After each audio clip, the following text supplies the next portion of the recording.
Hello दोस्तों, new लक्ष्य academy में आपका बहुत बहुत स्वागत है। कैसे हैं सभी लोग?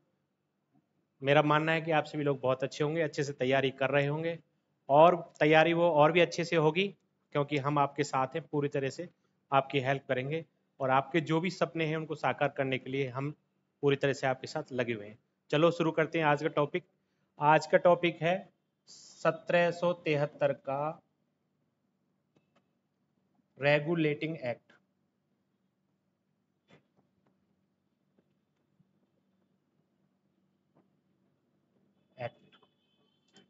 जैसा कि इसके नाम में पता है, रेगुलेट करना, कंपनी के कार्यों को इसके द्वारा नियंत्रित किया गया। ये किस लिए आवश्यक था? किसी भी एक्ट की कुछ आवश्यकताएं होती हैं और वो आवश्यकता इसको क्यों पड़ी, वो आपको मैं इसकी डिटेल थोड़ा सा बता रहा हूँ, समझिए इसके बारे में। सन 1757 का प्लासी का युद्ध जब हो गया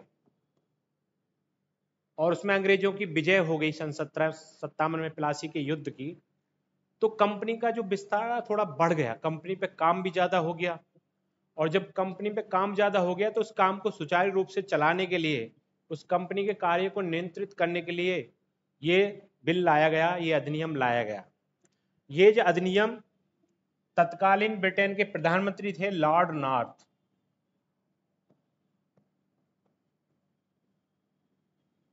ब्रिटेन के प्रधानमंत्री थे उस समय लॉर्ड नॉर्थ। लॉर्ड नॉर्थ की गुप्त समिति,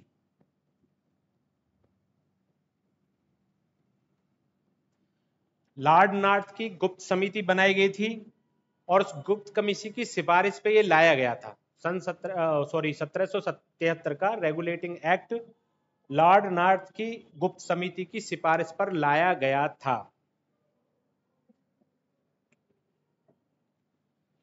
इस एक्ट के द्वारा दो परिवर्तन किए गए हैं, एक तो इंग्लैंड में और दूसरा भारत में।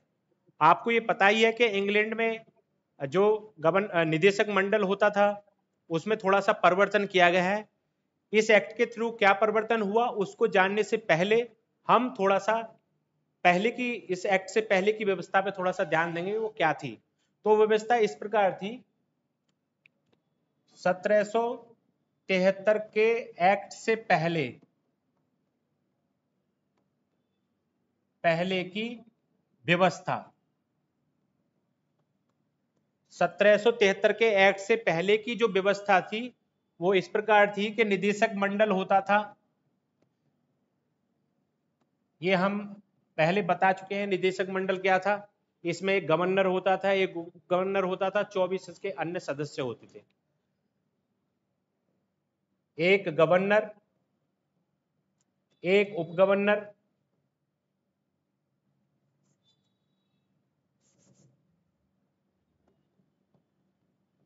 और 24 अन्य सदस्य।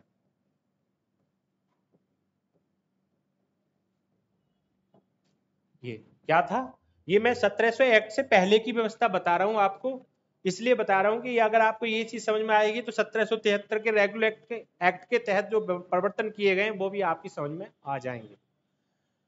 तो 1773 के एक्ट से पहले की व्यवस्था थी, इसका कार्यकाल जो था, इस निदेशक मंडल का जो कार्यकाल था, इस निदेशक मंडल का जो कार्यकाल था वो 1 वर्ष था। क्या था? 1 वर्ष।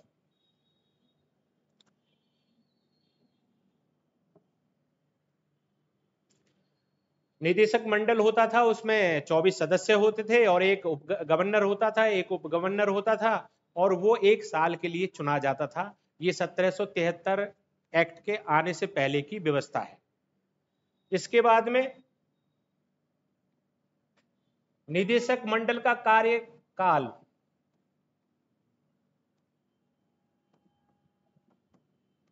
निदेशक मंडल का कार्यकाल 1 वर्ष था। दूसरी बात यह है, पहले तो इसमें आ गया कि एक निदेशक मंडल था, बोर्ड ऑफ डायरेक्टर, इसमें एक गवर्नर था, एक उप गवर्नर था, 24 अन्य सदस्य थे और उसका जो कार्यकाल था वो 1 वर्ष था। अब इसमें जो इंपोर्टेंट चीज है उसको आते हैं हम, वो ये है 1773 के रेगुलेटिंग एक्ट के द्वारा परिवर्तन।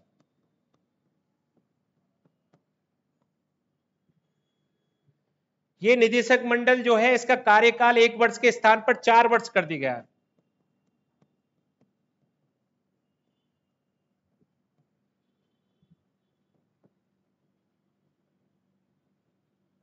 निदेशक मंडल का कार्यकाल मैंने बता दिया पहले, 1 वर्ष था, तो 1 वर्ष के स्थान पर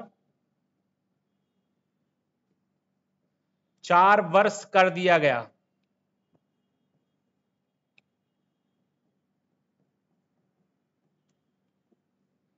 क्लियर? 1773 के एक्ट से पहले यह व्यवस्था थी कि निदेशक मंडल जो था इसका कार्यकाल 1 वर्ष था, अब उसका कार्यकाल 4 वर्ष कर दिया गया। और दूसरा इसमें एक और बात की गई, दूसरा 1/4 सदस्य, 1/4 सदस्य प्रत्येक साल सेवानिवृत्त हो जाते थे। निदेशक मंडल का कार्यकाल 4 वर्ष कर दिया गया 1 वर्ष के स्थान पर, और उसके 1/4 सदस्य प्रत्येक वर्ष सेवानिवृत्त हो जाते थे। दूसरा एक और परिवर्तन है, अगर आपने पहला वीडियो देखा है, नहीं देखा है तो आप उस वीडियो को देख सकते हैं, वो आपको मिल जाएगा। उसमें हमने ये पहले चीजें क्लियर कर दी थी कि निदेशक मंडल क्या चीज थी, और उसमें मैंने ये भी बता दिया कि स्वायत्तधारी ग्रुप बोर्ड ऑफ प्रोप्राइटर्स क्या है। लेकिन मैं थोड़ा सा फिर से ये क्लियर कर रहा हूं कि आपको दोनों चीज समझ में आए। एक था स्वायत्तधारी ग्रुप, स्वायत्तधारी मंडल, इसको कहते हैं बोर्ड ऑफ प्रोप्राइटर्स।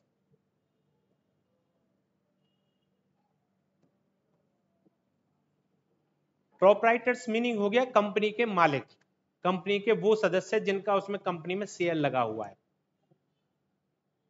तो ईस्ट इंडिया कंपनी में जिन लोगों का शेयर लगा था उस ग्रुप को बोलते थे, उस मंडल को बोलते थे हम स्वायत्तधारी ग्रुप, बोर्ड ऑफ प्रोप्राइटर्स।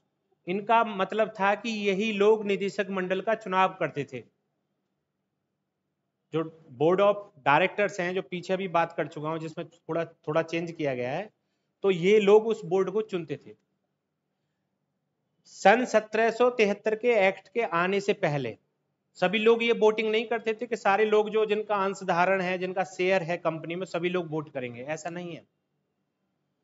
1773 के एक्ट से पहले क्या था, वो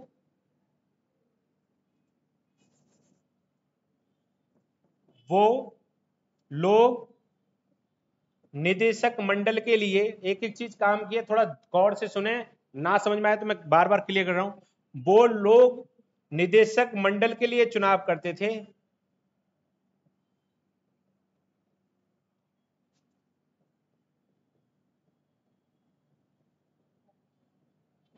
जिनका कंपनी में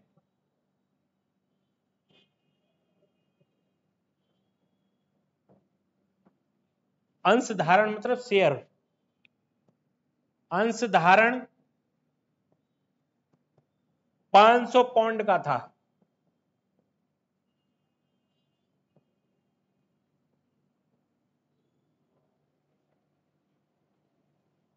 सत 1773 से पहले वो लोग निदेशक मंडल में वोट करते थे जिनका कंपनी में अंश धारण 500 पाउंड का था। लेकिन 1773 के एक्ट के बाद वो लोग शामिल किए गए, वोट देने के लिए निदेशक मंडल का लोग वो चुनाव करेंगे जिनका कंपनी में 1000 पाउंड लगा हुआ है, 1000 पाउंड का अंश धारण है, वही लोग चुनेंगे। ये 1773 के एक्ट के अनुसार ये बदलाव किया गया है। समझ में आ गई? क्लियर? मैं दोबारा बता रहा हूं। निदेशक मंडल होता था,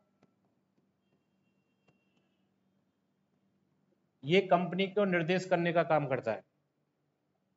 इसमें है सदस्य 24, गवर्नर और उप गवर्नर, इसका चुनाव कौन कर रहा है? स्वतंत्रधारी।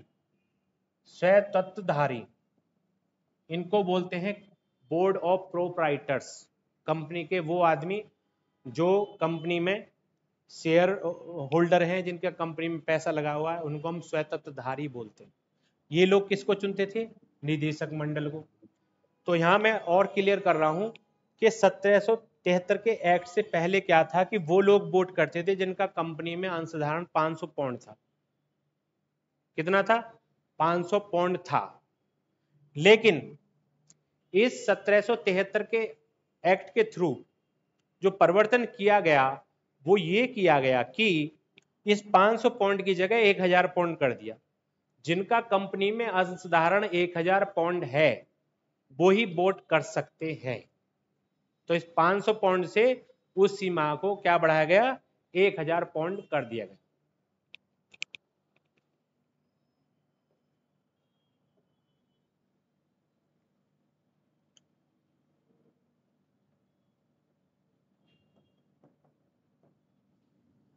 सत्रह सौ तिहत्तर के एक्ट के अनुसार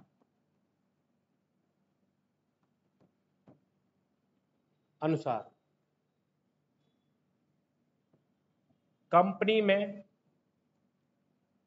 वो स्वतंत्रधारी, ये बात लिखवा रहा हूं मैं अभी जो पहले बोली गई है, वो स्वतंत्रधारी निदेशक मंडल का चुनाव, निदेशक मंडल के लिए वोट कर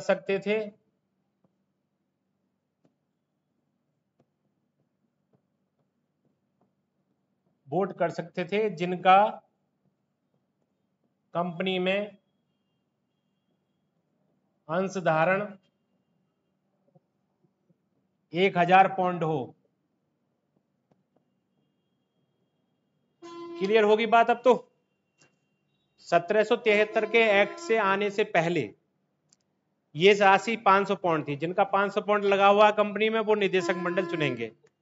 और फिर इसके बाद सीमा जो बढ़ा दी गई 1000 पाउंड कर दी गई कि जिनके कंपनी में 1000 पाउंड लगे हुए हैं वही वोट करेंगे। क्लियर होगी कहानी? अब आगे चलते हैं। ये जो परिवर्तन हुए थे ये इंग्लैंड में हुए थे, निदेशक मंडल इंडिया में तो था नहीं, ये मैं पहले बता चुका हूं आपको। ये निदेशक मंडल था इंग्लैंड में, तो ये परिवर्तन हुआ इंग्लैंड में। अब भारतीय परिप्रेक्ष्य में क्या परिवर्तन होता है वो देखिए। 1773 के एक्ट के अनुसार भारतीय परिप्रेक्ष्य में अंतर,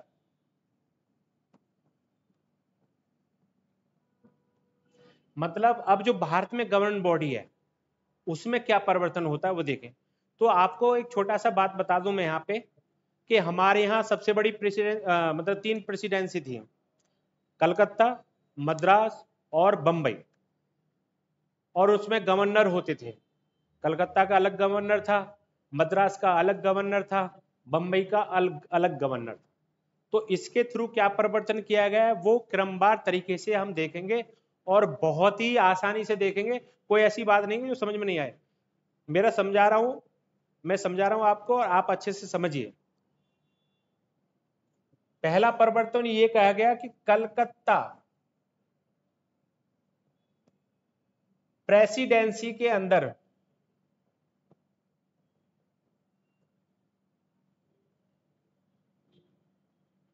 अंतर्गत बंबई और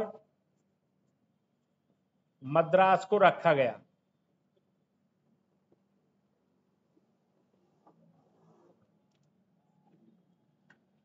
जो कलकत्ता प्रेसिडेंसी थी उसको बड़ा बनाया गया और जो प्रेसिडेंसी आपकी दो बची बंबई और मद्रास, इनको ला करके रख दिया कलकत्ता प्रेसिडेंसी के अंदर। मतलब कलकत्ता प्रेसिडेंसी के अंदर ये दोनों मद्रास और आपकी बंबई ये प्रेसिडेंसी काम करेंगी। मतलब कलकत्ता प्रेसिडेंसी जो है इनकी हेड हो गई। अब ये तीनों गवर्नर थे, कलकत्ता में भी गवर्नर था, बंबई में भी गवर्नर था, मद्रास में भी गवर्नर था। तो कलकत्ता को अब गवर्नर तो नहीं बोला जा सकता, उसके लिए कुछ नया नाम चाहिए, क्योंकि पहले तो ये पद गवर्नर के तीनों के समान थे, इक्वल थे। तो जब कलकत्ता को जब इसके अंदर रख दिया तो गवर्नर तो नहीं बोल सकते उसके गवर्नर को हम, तो उसके लिए नाम रखा पहली बार गवर्नर जनरल। नोट कर लीजिए, कलकत्ता के गवर्नर को अब गवर्नर जनरल कहा जाने लगा।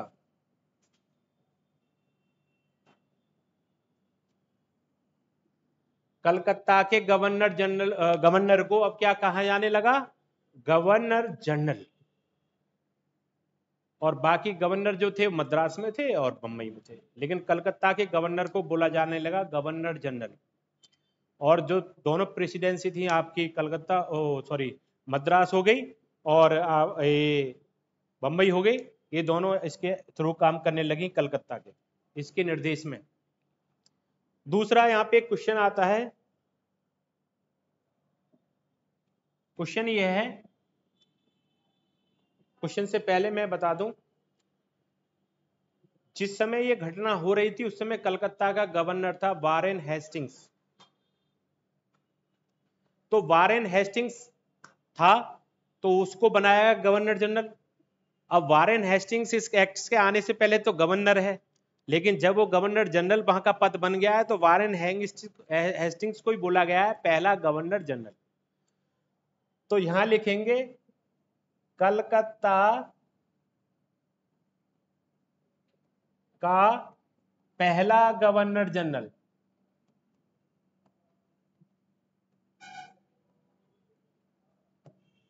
कलकत्ता का पहला गवर्नर था वारेन हेस्टिंग्स।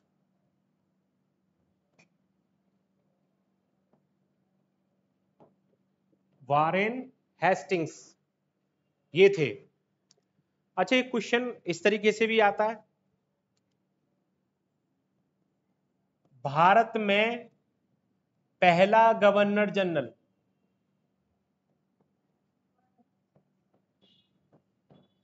भारत में पहला गवर्नर जनरल जो है यही है वारेन हेस्टिंग्स, क्योंकि यही पहली बार जब कलकत्ता में गवर्नर जनरल पद का सृजन हुआ है तो यही बना है। तो इसमें भी आंसर आएगा आपका वारेन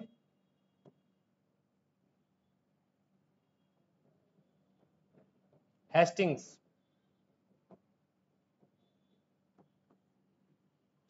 क्लियर? ये क्वेश्चन एक तरीके से इस क्वेश्चन का ही मिलता जुलता दूसरा क्वेश्चन होता है, वो भी नोट कर लो। भारत का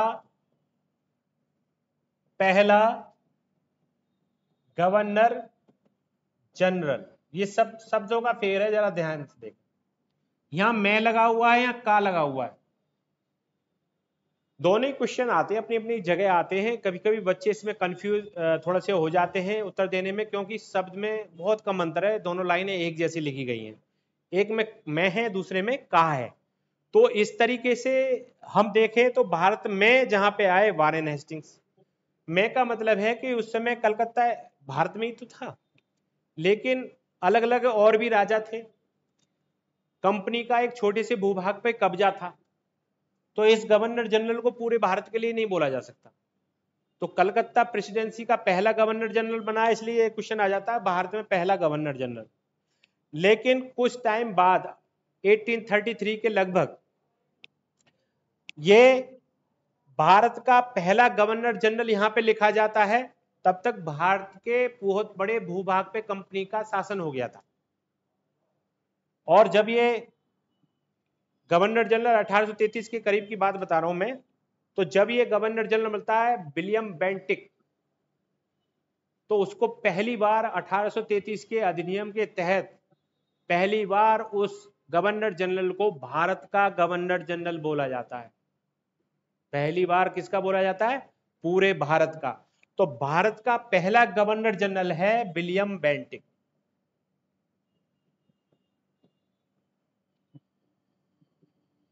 विलियम बेंटिक, ये इसलिए बता रहा हूं मैं अब बात आपको कि कहीं आप गलत ना कर दो क्वेश्चन को। भारत में पहला गवर्नर जनरल वारेन हेस्टिंग्स और भारत का पहला गवर्नर जनरल विलियम बेंटिक। तो मैं और का में याद रखो, का ज्यादा बड़ा विस्तार है, पूरे इंडिया का बोला गया है, तो ज्यादा बड़े विस्तार में जब 1833 के लगभग जब विलियम बेंटिक गवर्नर जनरल था, तो पहली बार उसको बोला गया भारत का गवर्नर जनरल, क्योंकि जब तक कंपनी का विस्तार भारत के बहुत बड़े भूभाग पर हो गया था। क्लियर हो गया क्वेश्चन? आगे चलते हैं।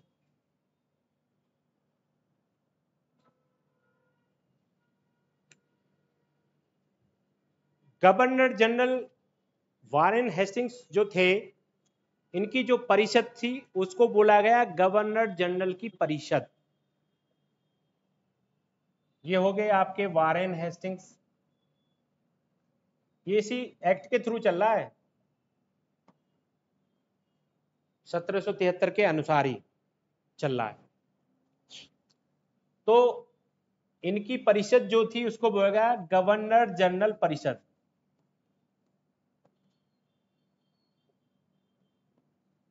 जो काम करती थी गवर्नर करने का, गवर्नर जनरल परिषद। यह एक 5 सदस्यीय परिषद थी, या इसमें गवर्नर जनरल के नाम को अलग बोला जाए तो 4 सदस्य हो जाएगी। तो इसकी रूपरेखा निम्नलिखित थी, देख लो। इस परिषद की रूपरेखा कैसे थी? गवर्नर जनरल हो गया एक, और 3 इसके सदस्य हो गए। सदस्य 1, सदस्य 2, 3 नहीं 4, सदस्य 3 और सदस्य 4। Sorry, governor general Warren Hastings थे तो उनको बोला गया गवर्नर जनरल हो गए, और जो इनकी परिषद थी, जो परिषद होती थी, उसको बोला गया गवर्नर जनरल परिषद। इस परिषद में क्या था, वो रूपरेखा में आपको समझा रहा हूं। गवर्नर जनरल था और 4 अन्य सदस्य थे। उन चारों सदस्य के नाम थे, मैं लिखवाता हूं। पहला सदस्य था फिलिप फ्रांसिस।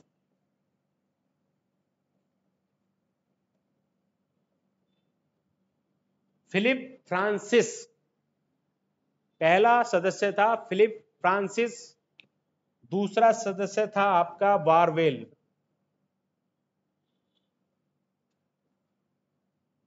पहला सदस्य था फिलिप फ्रांसिस, दूसरा सदस्य था बारवेल। तीसरा था आपका मानसन।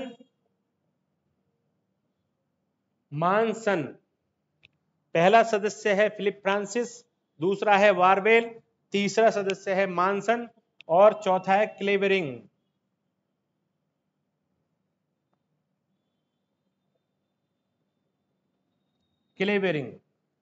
तो ये 4 सदस्य थे, और 5वां था आपका गवर्नर जनरल जो पहले नंबर पे था। तो इसको बोला है गवर्नर जनरल परिषद। तो ये याद रखने की बात है। गवर्नर जनरल वारेन हेस्टिंग्स हो गए, 4 अन्य सदस्य हो गए इनके, और 4 सदस्यों के मैं नाम बता दी हैं। पहला सदस्य फिलिप फ्रांसिस हो गया, दूसरा हो गया वारवेल हो गया, तीसरा आपका मानसन हो गया, और चौथा आपका क्लेवेरिंग हो गया।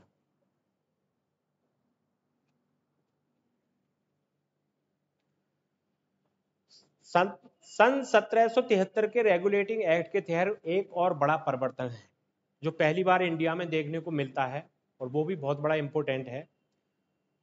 सन 1773 रेगुलेटिंग एक्ट के थ्रू पहली बार इंडिया में कलकत्ता में एक सर्वोच्च न्यायालय की स्थापना की गई। 1773 के रेगुलेटिंग एक्ट के अंतर्गत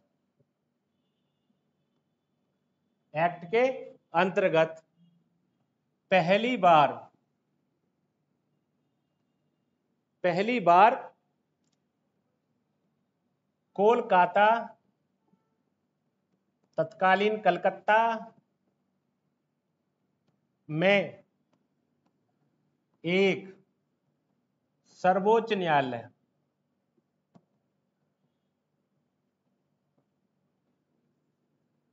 की स्थापना की गई। क्लियर?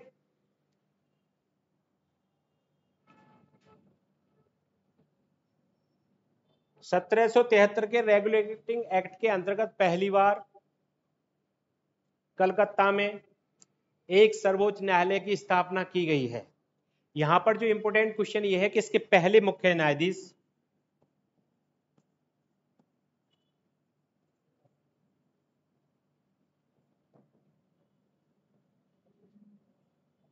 इसके पहले मुख्य न्यायाधीश एलिजा एम्पे, एलिजा एम्पे थे इसके पहले मुख्य न्यायाधीश। ये एक 4 सदस्यीय न्यायालय था, मतलब एक मुख्य न्यायाधीश 3 सदस्य और थे। इसके अतिरिक्त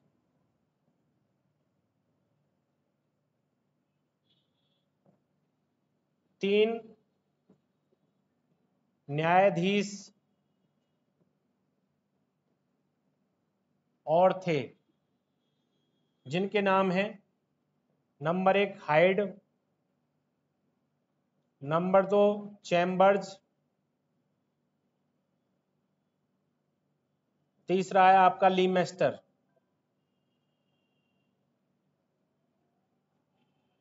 ये इतने नाम हैं, हाइड, चैम्बर्स, लीमेस्टर। मतलब एक तो एलिजा एम्पे हो गया जो मुख्य न्यायाधीश थे, और इसके अतिरिक्त 3 न्यायाधीश और थे जिनके नाम है पहले नंबर पे हाइड, दूसरे पे चैम्बर्स, तीसरे पे लीमेस्टर। हाइड, चैम्बर्स, लीमेस्टर, ये 3 न्यायाधीश थे।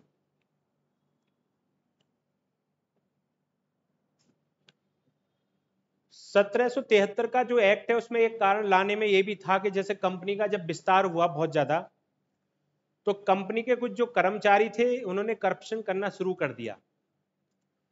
हाँ, मतलब करप्शन तो वो सारी कंपनी करती थी। हिंदुस्तान के परिप्रेक्ष्य में बोला जाए तो कंपनी का काम लूटना था पूरे हिंदुस्तान में।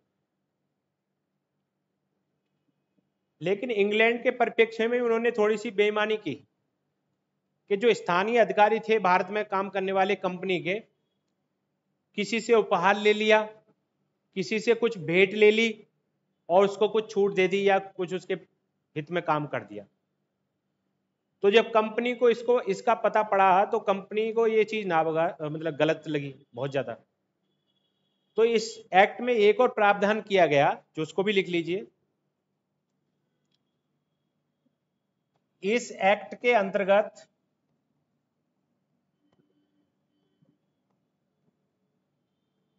कंपनी के कर्मचारियों पर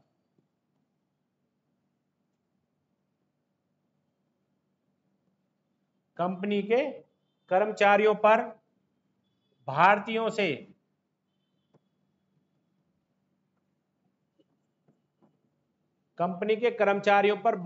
से उपहार या भेंट लेने पर प्रतिबंध लगा दिया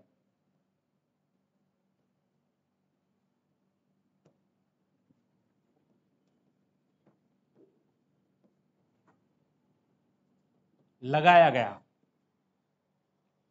ये भी एक इंपॉर्टेंट बात है। मैंने इसका कारण आपको बता दिया है, बहुत संक्षेप में कारण बता दिया है कि कुछ करप्शन को रोकने के लिए जो लोग कंपनी के परिप्रेक्ष्य में काम सही नहीं कर रहे थे, थोड़ा सा कुछ उपहार या भेंट कोई स्वीकार कर लेते थे और किसी को उसमें छूट या उसके हित में काम कर देते थे, कंपनी को इसका थोड़ा नुकसान हो रहा था। तो उस चीज को रोकने के लिए सरकार ने यह किया कि कंपनी के कर्मचारियों पर यह प्रतिबंध लगाया कि वह अब भारतीयों से ना तो कोई उपहार ले सकते ना कोई भेंट ले सकते। अगला इसमें एक और है, बिना लाइसेंस के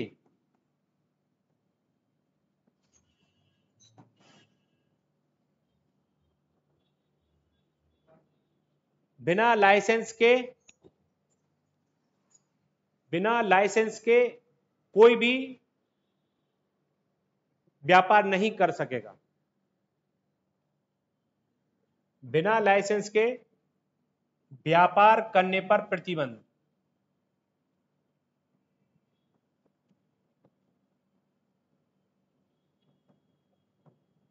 ये है। तो ये सारे 1773 एक्ट में जो विशेष मुख्य रूप से प्रावधान थे उनके बारे में हमने जिक्र कर दिया आपसे। संक्षेप में और बताना चाहता हूँ मैं थोड़ा सा आपको, कुछ सेकंड में डिटेल, आप थोड़ा सा रिवीजन हो जाएगा कि जब कम प्लासी के युद्ध सन 1757 के बाद जब युद्ध जीत गई ईस्ट इंडिया कंपनी, तो कंपनी को कुछ बहुत बड़ा भूभाग मिला, कंपनी का कार्य क्षेत्र बढ़ गया। तो उस कार्य क्षेत्र में जो आवश्यकता थी वो जब बढ़ गई तो कंपनी को जरूरत हुई कंपनी को रेगुलेट करने के लिए, क्योंकि जब काम बढ़ जाता है तो उसको रेगुलेट करना जरूरी होता है, नियंत्रित करना, उसके लिए एक बॉडी होनी चाहिए। तो तब ये पूरे बॉडी को सही से चलाने के लिए 1773 का एक्ट जो लाया जाता है इसका नाम रखा गया रेगुलेटिंग एक्ट। ये जो एक्ट आता है ये तत्कालीन ब्रिटिश प्रधानमंत्री थे लॉर्ड नॉर्थ, उन्होंने एक गुप्त समिति बनाई थी। गुप्त समिति का मतलब था कि उस समिति की पता नहीं चलनी चाहिए किसी को, कौन काम उनके लिए सही से नहीं कर रहा है। तो उन्होंने एक गुप्त समिति बना ली जिसके थ्रू ये जांच कराई गई। तो जब उस समिति ने ये देखा कि जो बात आप उठाई गई है वो सही है और कुछ परिवर्तन किए जाने चाहिए, तब ये रेगुलेटिंग एक्ट आया है उसकी सिफारिश पे। तो कभी कभी क्वेश्चन ये कर देता है कि रेगुलेटिंग एक्ट किसकी सिफारिश पर लाया गया, तो इसमें लॉर्ड नॉर्थ की गुप्त समिति की सिफारिश पर लाया गया। उसके बाद में से दो तरीके से परिवर्तन हुए, एक तो निदेशक मंडल में परिवर्तन हुआ है, दूसरा आपका भारतीय परिप्रेक्ष्य में परिवर्तन हुआ है। क्योंकि निदेशक मंडल इंग्लैंड में था, तो इंग्लैंड में जो था निदेशक मंडल 24 सदस्य होता था, उसमें एक गवर्नर होता था, उसमें एक उप गवर्नर होता था और 24 उसके अन्य सदस्य होते थे। तो मैं एक्ट से पहले की बात कर रहा हूँ, जो एक्ट से पहले की व्यवस्था थी, इन 24 सदस्य ही जो गवर्नर परिषद थी इसका कार्यकाल था 1 वर्ष। तो इसमें परिवर्तन किया गया 1773 के अनुसार, इस 1 वर्ष के स्थान पर इसका कार्यकाल कर दिया 4 वर्ष। जब 4 वर्ष कर दिया कार्यकाल, और दूसरी बात यह है कि इस निदेशक मंडल का चुनाव होता था स्वतंत्रधारी मंडल के थ्रू। स्वतंत्रधारी जो मंडल है इसको बोर्ड ऑफ प्रोप्राइटर्स बोलते हैं, कोई बड़ी बात नहीं समझने के लिए। ये वो लोग थे बोर्ड ऑफ प्रोप्राइटर्स जिनका कंपनी में शेयर लगा हुआ था। ये लोग कंपनी को चुनते थे, वोट करते थे कंपनी के लिए, निदेशक मंडल जो था उसके लिए। तो निदेशक मंडल के लिए जब ये वोट करते थे तो इसमें प्रावधान ये था कि ये 500 पाउंड जिनका शेयर अंशधारण होगा कंपनी में वही लोग वोट करेंगे। ये एक्ट से पहले की बात बता रहा हूं मैं। लेकिन 1773 के एक्ट के अनुसार इस 500 पाउंड की सीमा को बढ़ा करके 1000 पाउंड किया गया है। मतलब अब कंपनी में वो लोग चुनाव करेंगे जिनका कंपनी में शेयर धारण 1000 पाउंड होगा, वही लोग निदेशक मंडल को चुन सकते हैं। तो ये परिवर्तन तो हो गया आपका इंग्लैंड के परिप्रेक्ष्य में जो निदेशक मंडल था और उसके चुनने के परिप्रेक्ष्य में। दूसरा जो चुनाव मतलब परिवर्तन किया गया है वो भारतीय परिप्रेक्ष्य में किया गया है। भारतीय परिप्रेक्ष्य में 3 प्रेसिडेंसी होती थी उस समय, कलकत्ता होती थी, मद्रास होती थी, बम्बई होती थी, और सब में एक एक गवर्नर होता था और सभी को विधि बनाने की अनुमति दी गई थी। 1726 में हम पढ़ा चुके हैं पहले। अब हुआ ये कि जब इस कंपनी को महसूस हुआ कि एक हेड बनाया जाए, इनमें से कोई तो सर्वा होना चाहिए, नहीं होना चाहिए, तो इसमें कलकत्ता प्रेसिडेंसी को हेड बनाते हुए इसके गवर्नर को गवर्नर जनरल बोला गया। और उस समय जो गवर्नर जनरल थे कलकत्ता प्रेसिडेंसी के वो थे वारेन हेस्टिंग्स। तो वारेन हेस्टिंग्स को ही बोला गया पहला गवर्नर जनरल, उन्हीं को बनाया गया। दूसरा, ये जो गवर्नर जनरल थे इनकी एक परिषद थी कलकत्ता प्रेसिडेंसी की, तो इसको बोला गया गवर्नर जनरल और उसकी परिषद। इसमें एक तो गवर्नर जनरल होता था और 4 अन्य सदस्य होते थे। उन 4 सदस्यों के मैंने नाम बता दिए आपको। पहला सदस्य था आपका फिलिप फ्रांसिस, दूसरा था आपका मानसन, और तीसरा था क्लेवेरिंग, और एक सदस्य था आपका बारवेल। तो ये 4 सदस्य होते थे। अब इसके बाद में परिवर्तन जो हुआ है, एक और परिवर्तन बहुत महत्वपूर्ण है जो क्वेश्चन आता हमेशा, वो ये है कि 1773 रेगुलेटिंग के हिसाब से भारत में कलकत्ता में पहली बार एक सर्वोच्च न्यायालय की स्थापना सन 74 में की गई। अब यहां देखो 1773 और 74,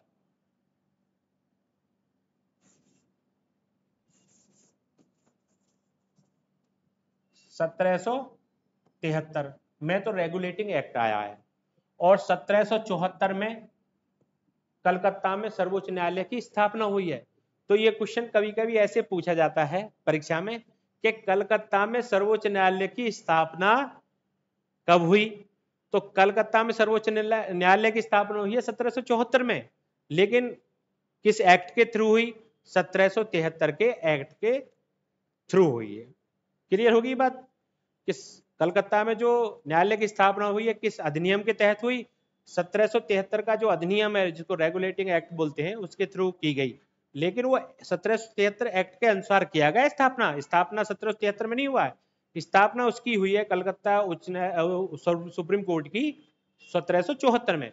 और उसके पहले मुख्य न्यायाधीश थे एलिजा हेम्पे। वो 3 सदस्य और मतलब न्यायालय था जिसके 3 अलग सदस्य थे, जिनके नाम है हाइट, चैम्बर्स और ली मेस्टर।